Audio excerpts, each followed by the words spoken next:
Who is Stephon Castle and why is he being dubbed as one of the next big things within the NBA? This 20-year-old rookie out of San Antonio was absolutely everywhere during All-Star weekend, and every single time this guy's name was brought up, it was brought up in such a light that made you think, man, is this guy gonna be something special or what? It's no secret that the NBA has big plans for Wembanyama. San Antonio just got done trading for a prime De'Aaron Fox. It's only a matter of time before this Spurs team is a problem to be dealt with within the Western Conference and then within the whole NBA. One of the huge reasons people believe that there'll be a problem to be dealt with is Stephon Castle. Charles Barkley said this dude is going to be an NBA superstar for the next 20 years. When it comes to Shaq and when it comes to Chuck, they can be extremely critical of other players. So for him to give such high praise to a young guy out of San Antonio, that's saying something. Man, what is up? What is up? You already know what it is, man. Welcome to another episode of the Vance Barnes Show. I am him. He is me, Glitch and Matrix, your host, Vance Barnes. I appreciate you guys tapping in with me. I need to know one thing. Who is Stephon Castle and why is he being dubbed as one of the next big things within the NBA? Right? This 20-year-old rookie out of San Antonio was absolutely everywhere during All-Star weekend. He was in the dunk contest. He was in the Rising Stars game that got to go play on Sunday night against the OGs. He was just everywhere. And every single time this guy's name was brought up, it was brought up in such a light that made you think, man, is this guy going to be something special or what? Right? Analysts, broadcasters, other players, it just seemed like every single time they mentioned Stephon Castle, it came with such high praise, right? It's one of the things I love about All-Star Weekend, right? It's something I wish more young players understood, that it's the first major NBA event after football season. It's one of the biggest nights of the year for the NBA. It's the greatest, or quite possibly one of the greatest marketing tools that the NBA has at their disposal. So for a guy like Stephon Castle, who's a young dude in a small market in San Antonio, who basically is only relevant right now because of Victor Wembanyama and all the talk about him and him just becoming the face of the league, right? If we're being honest, the majority of us didn't know who Stephon Castle was going into All-Star break. But after an amazing dunk contest performance, after some highlight plays during the Rising Stars game and just, playing his ass off against the OGs and some praise here, some praise there, it was like, hey, now he's on our radar. Now us as NBA fans know, like, this is a guy we got to look for. And when I say not lived up to the hype. When I say bro absolutely took his moment and ran with it, it's exactly what he did, right? He went to All-Star break. He went into the dunk contest confident. The lights weren't too bright. He saw his moment to shine, and that's exactly what he did. He went out there and completed some of the greatest dunks we have seen over the last decade with absolute ease. I mean, he made them look effortless. The ball going through the net between the legs, reverse, made it look easy. The behind the back with the left hand on the first attempt. Do you know how hard that is to do on a 7-foot hoop, let alone a 10-foot hoop with his eyes looking directly at come on now. Like, it was ridiculous. And it was the first time some major light was being shown on him. It was the first time he was in the spotlight and the lights just were not too bright for him. He was confident. And he just knew, like, hey, this is my moment to put everybody on notice.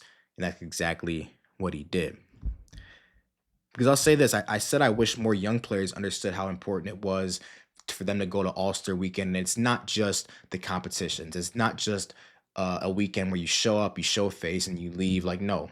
If you go and do something special, if you go and make some highlight plays and put some people on notice, like, it's an opportunity to grow your brand and just tell NBA fans, like, hey, I'm here and I can ball too. Right? And that's exactly what Castle did. The only reason Stephon Castle lost in the dunk contest is because bro is facing the greatest dunk contest performer of all time. Yes, you heard that right. Mac McClung is the greatest dunk contest performer of all time. And we need to take a quick second to just say, man, how impressive is Mac McClung? I mean, the NBA needs to give him a big bag, or they need to at least let him sign a 1-year contract to be the 12th man on somebody's roster. They need to give this man some compensation for single-handedly saving All-Star Weekend 3 years in a row, and quite possibly single-handedly saving All-Star Weekend in general for the future of the NBA. Every single one of his dunks were poetry in motion, right? The perfect combination of power and grace. And I said it before, and I'll say it again. He's the greatest dunk contest contestant of all time. Yes, I know it was the 25th anniversary for Vince Carter. I know he's an absolute legend. They gave him his tribute, they gave him his flowers, as they should. He had the most iconic performance of all time. He took the dunk contest to a different realm, and he's quite possibly the greatest in-game dunker of all time too, right? Vince Carter is the greatest dunker of all time. Nobody's debating that. But when it comes to the dunk contest and greatness within that, in my eyes, Vince Carter is not even second.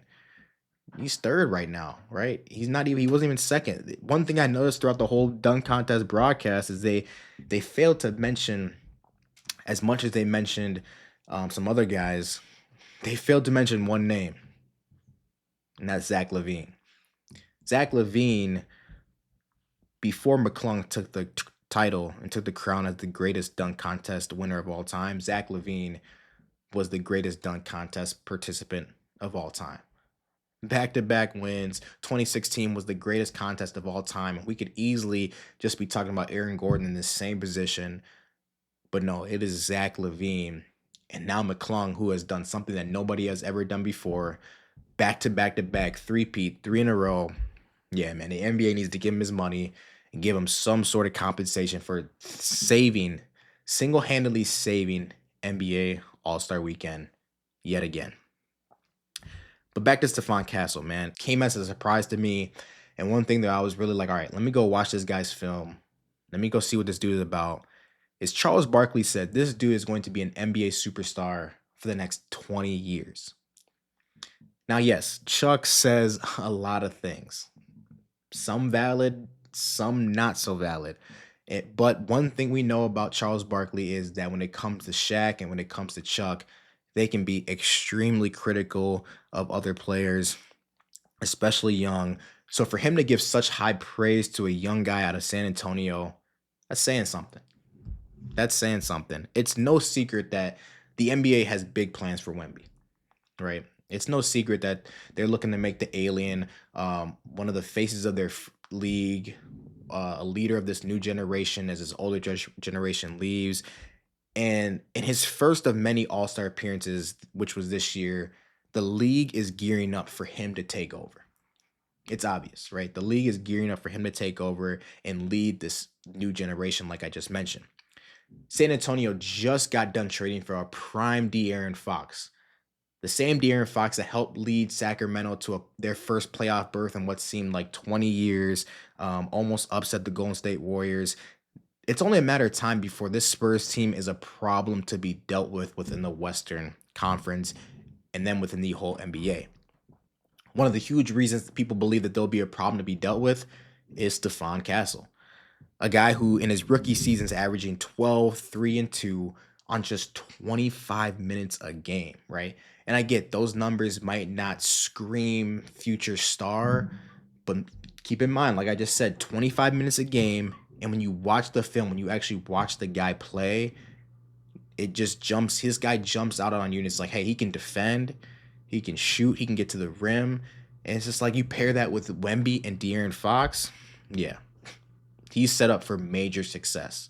And although he's still got a lot to prove, it's not hard to spot out a guy that has the potential to be special in this league. And like I said, during All-Star Weekend, when his name was brought up, it was just everything that was talked about was how much potential and how great this guy could be.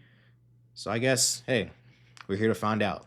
Another guy on our radar, another guy for us NBA fans to look out for. And like I said, one thing I love about All-Star Weekend is we get to walk away from the weekend learning something new about one of these NBA stars. Speaking of the Spurs and speaking of Wemby, did anybody else peep how Shaq was just ripping on Victor Wembanyama for the first 5 minutes he entered the All-Star game?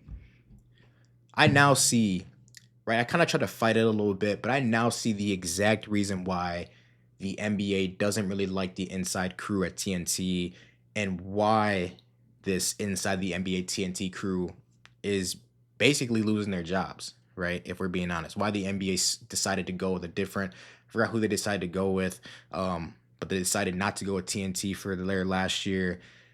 It's because, right, in their All Star game, in their last All Star game, when they even got a tribute, because it's no secret that Chuck, Shaq, Kenny, and Ernie have done such great things for the NBA and have made games fun, have made commentary fun. They deserve every last bit of credit that they get. But it was on full display during All Star weekend why they have become such a big problem for what is wrong within the NBA. Now, I'm not putting everything solely on them, right? Because there's some fans that do that and say, hey, this is the reason why people don't watch the games. This is why the NBA is the way it is now. I'm not saying that. But I am saying that they have become part of the problem of what is wrong with everything that kind of surrounds NBA and fans and this and that. From the moment he's retired, Shaq has been critical of almost every center that has showed some sort of promise, right? From Dwight Howard to Rudy Gobert to now Victor Wembanyama. I mean, we know he criticized JaVale McGee so bad. McGee's mom had to say something. I mean, there literally aren't probably five more likable players within the NBA than Wemby himself, right? He's literally given us nothing to hate on him about. He came in, dubbed a generational prospect, and the only thing he's done since was put his head down, get to work, read his books, and produce at an extremely high level and say, hey, this guy is on his way to being something special, right? That's the only thing Wemby has done since coming into the NBA in 2024. And in his first All-Star game, just a few steps onto the court, not even a few minutes into the game, all the way until his first bucket, Shaq just continued to rip on him and continued to just hate. And it was nasty, man. It was nasty work. One thing that stood out was as Ernie's trying to big him up, right? As Ernie's trying to talk about Wemby and big up the Spurs star after his first bucket in the All-Star game. And like I said, it's one of those moments where he's trying to introduce this guy to the world on one of the biggest stages and say, hey, this is our future. This is what you get to look forward to for the next 2 decades. Shaq comes with, well, he's 7'4". He's supposed to do that. Like, man, come on, bro. You ain't got to do all that. You don't have to do all that. Then he kept mentioning, for some reason, Shaq kept mentioning Bol, which why he kept trying to, that's his thing, right? He keeps saying Bol can do the same thing Wemby's doing if he just got the opportunity. Why? This is the All-Star game. Why is Bol's name ringing in my ears? A guy who can barely sniff minutes in a regular NBA season game, let alone an All-Star game. Why is he even being talked about on the broadcast? Again, it's just nasty hate coming from the most dominant big man of all time. Like Shaq, you're stamped already. You do not have to do this at every single turn with every single big man. And maybe fans and like it's not, I don't want to say fans. Fans didn't give him that title. He went out and earned that title. Shaq is the most dominant big man of all time, one of the most dominant players we've ever seen. Maybe that's why he feels like he's the supreme ruler over all other centers. Maybe that's why he feels like he needs to have the last word and he's the ultimate dictator on who's great and who's not. But I don't know, man, who named you the general over all big men, right? You don't see Michael Jordan commenting on every two guard. You don't see Magic Johnson commenting on every point guard and talking about this and that. Like, man, it's just nasty, bro. I don't understand why he feels the need to do that. But to my point, that is exactly what has become wrong with the NBA, right? Is people love to judge, they love to criticize, they love to do all those things that surround the game. They love to judge and criticize the game more than they actually like to watch the games and appreciate them themselves nowadays, right? People love to criticize the game and its players rather than just sit and watch and enjoy it nowadays, right? And I get it. Part of it is the LeBron versus Jordan debates. The LeBron versus Jordan debates set off a whole new generation of fans. All this ring talk now, everything is about winning. All this is about rings. Social media has heightened a lot of different things surrounding players and and everybody thinks they're an analyst. Everybody thinks they know the game of basketball. Everybody wants to give their opinion and think pieces on players and why they're not performing and this and that. And comparison is the only thing it seems that NBA fans do. Do not get me started on sports betting and what that has done to the NBA. But on one of the biggest nights in the NBA, right? A week after the Super Bowl, where you're now again just getting a lot of a lot of NFL fans that are turning the corner. They're coming over, they're watching basketball for the first time all year long, and half the TNT crew is out there just bashing the game, bashing All-Star weekend, just spewing negativity everywhere. And it's just not a good look, right?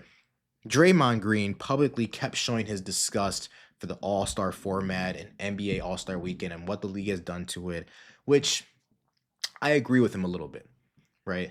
I agree with the point that he made where he was like, yo, I had to work my ass off to get to play on Sunday night. And now these rookies who might not never sniff one of these games get to go out there and play against some of our game's greatest legends.